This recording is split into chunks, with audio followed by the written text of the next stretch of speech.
गुरु भक्ति योग का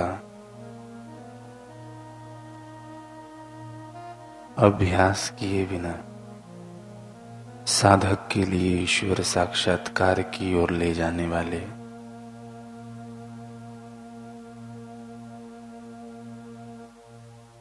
आध्यात्मिक मार्ग में प्रविष्ट होना संभव नहीं है। गुरु भक्ति योग दिव्य सुख के द्वार खोलने के लिए गुरु चाबी है।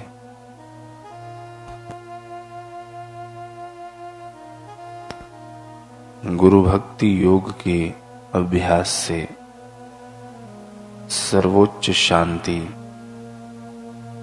के राजमार्ग का प्रारंभ होता है।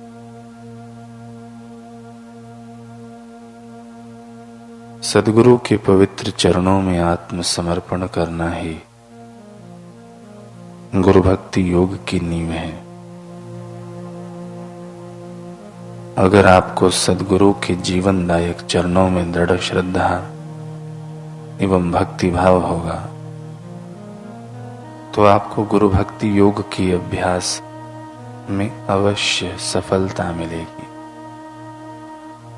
गुरु भक्ति योग के अभ्यास से शिष्य को सर्वोत्तम शांति, आनंद और अमरता प्राप्त होती है।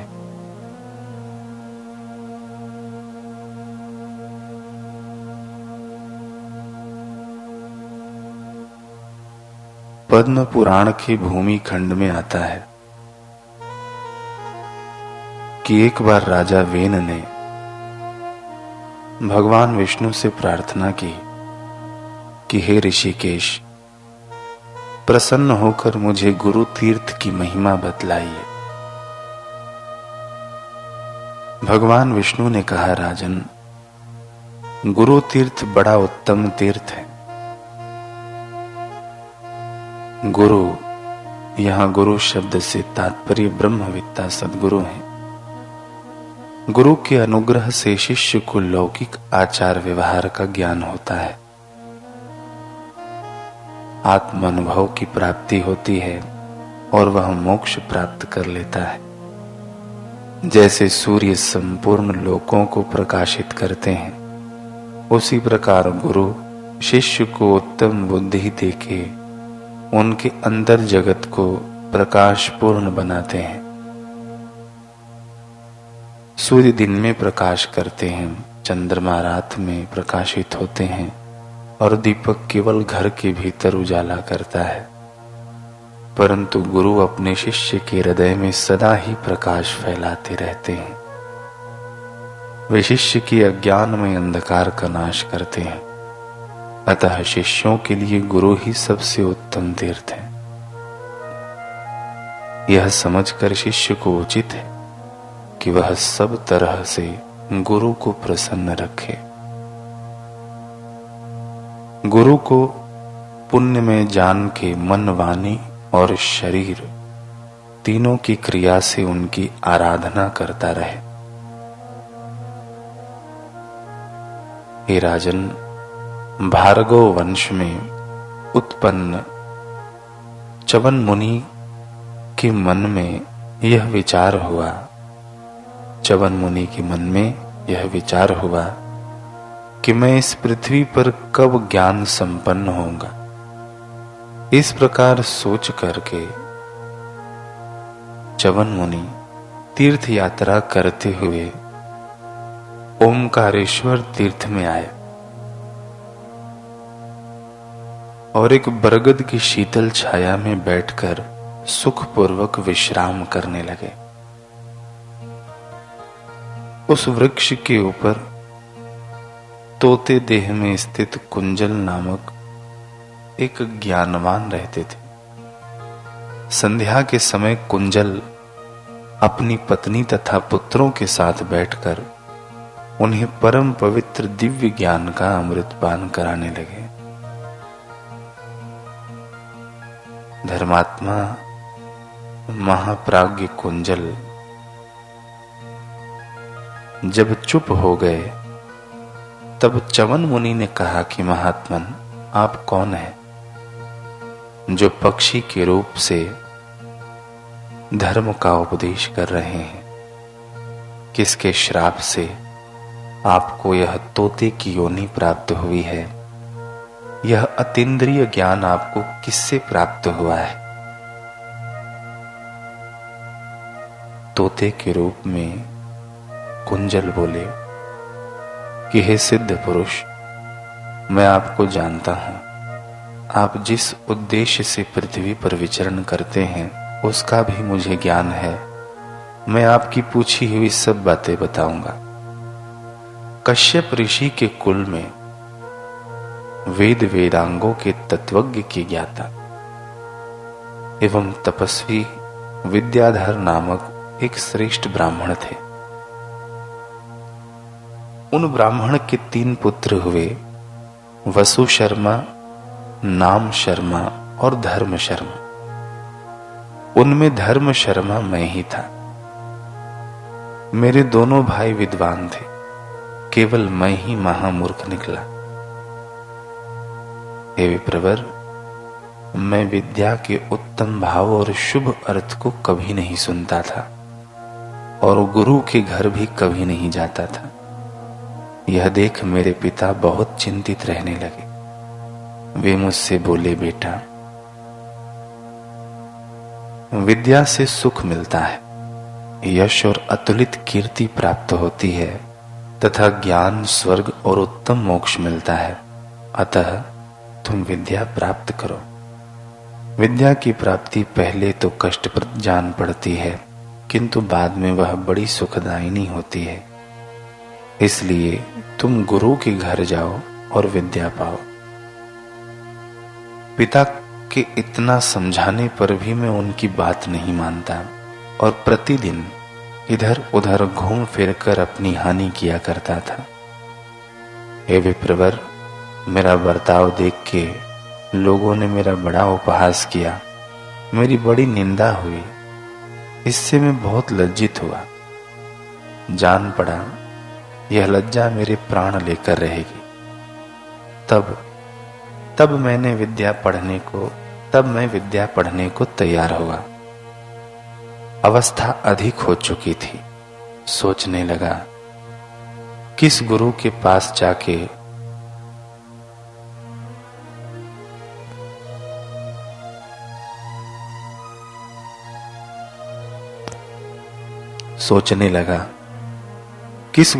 पास जाके पढ़ाने के लिए प्रार्थना करूं। इस चिंता में पड़कर मैं दुख शोक से व्याकुल हो उठा। कैसे मुझे विद्या प्राप्त हो, किस प्रकार मैं गुणों का उपार्जन करूं, किस तरह मैं मोक्ष प्राप्त करूं, यही सब सोचते विचारते मेरा बुढ़ापा आ गया। एक दिन की बात है, मैं बहुत दुखी होकर एक देवालय में बैठा था। वहां अकस्मात कोई परम बुद्धिमान ब्रह्मवेत्ता सिद्ध महात्मा आ पहुंचे। मैंने उन्हें प्रणाम किया और निवेदन किया कि मुझे सर्वज्ञता कैसे प्राप्त हो, इसी के लिए मैं दुखी हूं। अब आप ही मुझे आश्रय देने वाले हैं।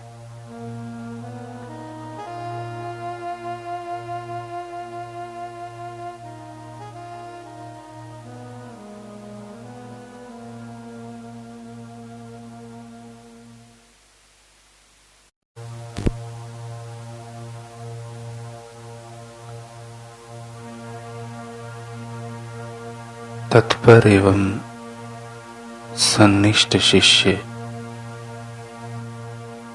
अपने आचार्य की सेवा में अपने संपूर्ण मन एवं हृदय को लगा देता है।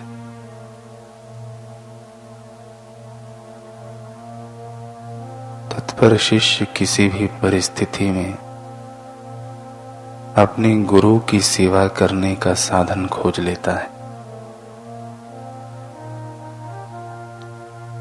अपने गुरु की सेवा करते हुए जो साधक सब आपत्तियों को सह लेता है, वह अपने प्रकृत स्वभाव को जीत सकता है। शांति का मार्ग दिखाने वाले गुरु के प्रति शिष्य को सदैव कृतज्ञ रहना चाहिए। कृतज्ञ बेवफा शिष्य इस दुनिया में हीन भाग एवं दुखी है। उसका भाग्य दयनीय, शोचनीय एवं अफसोसजनक है।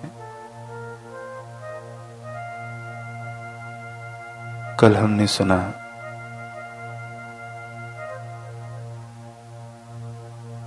पद्म पुराण में भगवान विष्णु राजा वेन को एक प्रसंग सुनाते हुए कहते हैं कि च्यवन ऋषि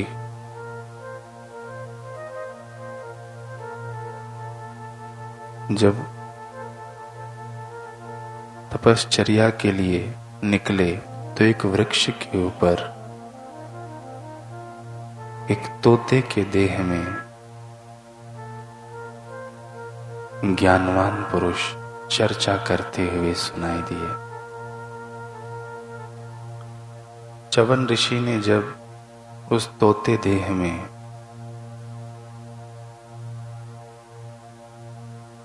ज्ञानवान पुरुष से पूछा कि आपका शरीर तोते का कैसे हुआ, तब उन्होंने पूर्व जन्म का वृत्तांत सुनाते हुए कहा कि मैं धर्म शर्मा नाम का एक ब्राह्मण था और विद्या अर्जन में प्रमाद करता, गुरु के पास नहीं जाता। एक दिन मेरी बड़ी निंदा हुई, उससे मैं बहुत लज्जित हुआ और विचार करने लगा मुझे विद्या किस प्रकार प्राप्त हो और किस गुरु के पास जाऊं। यह सब सोचते विचारते मेरा बुढ़ापा आ गया। आगे शुकदेव में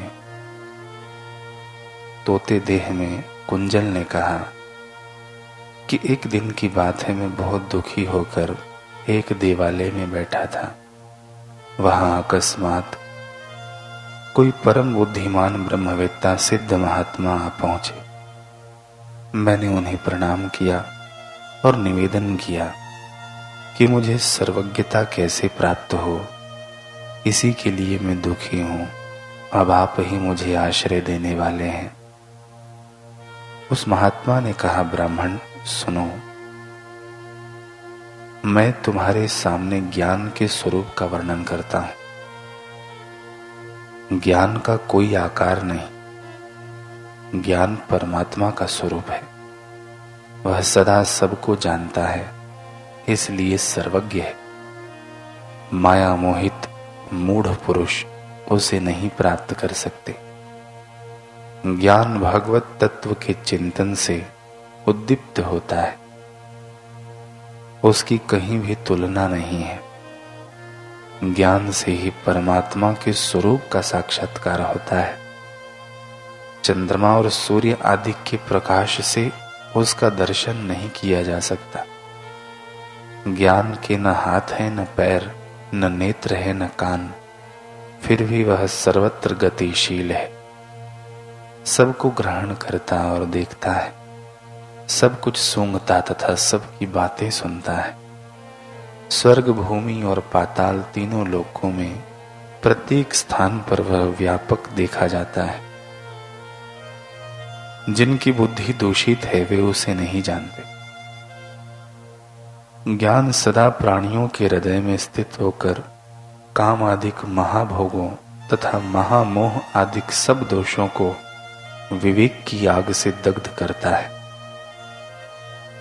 परंतु मूढ़ उस विवेक का आदर नहीं करते। अतः पूर्ण शांतिमय होकर इंद्रियों की विषयासक्ति का मर्दन करना चाहिए। इससे समस्त तात्विक अर्थों का साक्षात्कार करने वाला ज्ञान प्रकट होता है।